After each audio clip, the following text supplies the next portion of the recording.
അപ്പൊ എന്റെ തിരിഞ്ഞു നോക്ക് നോക്കി നോക്ക് നന്നായി നോക്കാം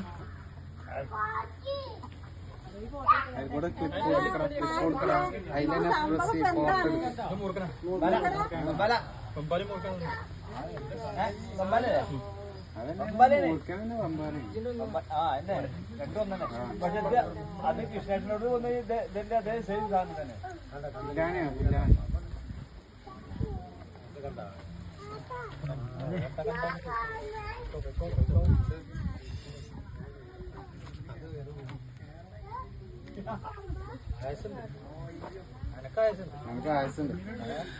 ഞങ്ങളൊക്കെ പണി അന്നെ നോക്കി കേട്ടോ.